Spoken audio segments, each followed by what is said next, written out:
welcome to another episode of Passport to Payment. I'm here with Franco from FLEET220 today. Franco, please introduce yourself and your role at FLEET220. Yes, Franco Barbieri from Milano, Italy. I'm one of the founder and administrator and board member of FLEET220, an Italian company dedicated for the decarbonization projects of the fleet all over Europe.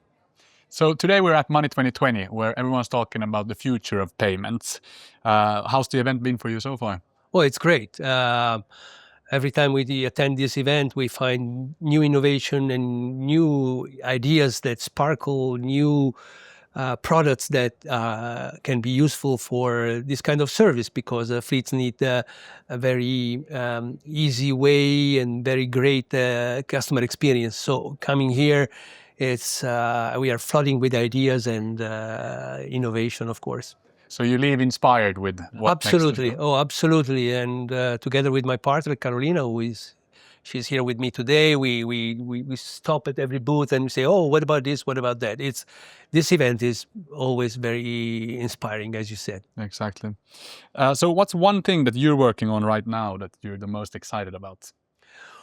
Well, it's a 3-year project that is coming to fruition right now, thanks to the collaboration with Enfuce and with Cardley. And it's to create our open loop card to enable more services and for corporate fleet and for truck fleet. We think that the era of a closed loop card is coming to an end, with all the limits and all the limitation, with everything is there. And it took us some time to find the correct partner. And we really think that the future for fleet mobility, in our business, of course, is open loop card with all the benefit that this tool can give. And again, we are just starting right now. And, when they say that the sky is the limit, but really the sky is the limit for this service. And when you look at the European EV mobility ecosystem, what's the single biggest priority for you, or maybe an opportunity that you think about when driving your strategy for this new launch? The single biggest opportunity is not related to payment, but has something to do with payment. For example, there is a big, not roadblock, but for us, we need to issue an invoice in every single country we make business in. So I need to have a legal entity in Italy, one in France, one in Spain. So this rule that only applies to energy, to electric charging, is giving us some problem because it costs more money and it's very bureaucratic. So this is the only roadblock. One thing I want to say is that right now in Europe, with our app, with any other app, you can have access to more than 1.3 million charging points all over Europe. So infrastructure is not a roadblock.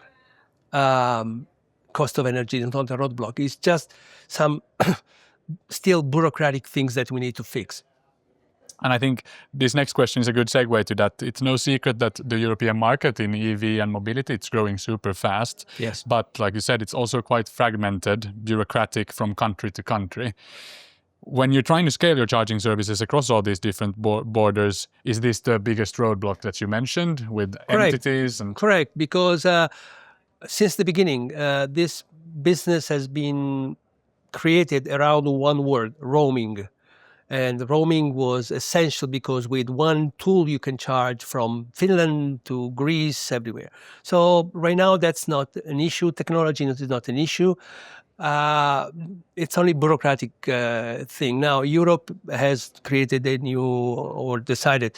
approved a new law, which is called AFIR, but still has been, how can I say, influenced by a lot of stakeholders, which they only think about their own interest and not in the interest of the user, the EV user at large. We have always been focused on the customer experience. Regardless, we are not owned by an energy company, we are not owned by a financial institution or by an oil company. We only care about customer experience. And customer experience right now, it's hard because I need to provide different administrative tool in every different country, and that's the only thing that we can see as a roadblock. Looking down the road a little bit, if you had to put your money on one major development in EV infrastructure that completely changes the game for Europe, what would you say? Look, electric mobility, what it is, it will be mobility, period. Not electric, it is going to be the mobility. And what it does is to put energy inside a vehicle.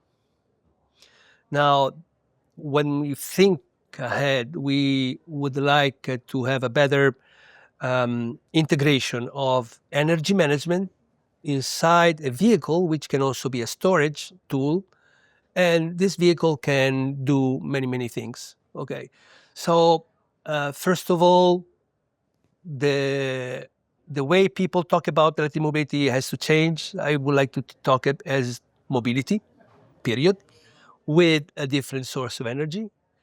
But this source of energy is not fuel, is different, and can be shared and given with many different ways. Now, people talk about vehicle to grid, vehicle being able to charge buildings, for example, or to give back energy. But there are so many things that electric mobility can do to take a better use of renewable energy, so on and so forth. So integration from source to the wheels. That's super interesting. Thank you so much, Franco, for taking the time. Thanks to you.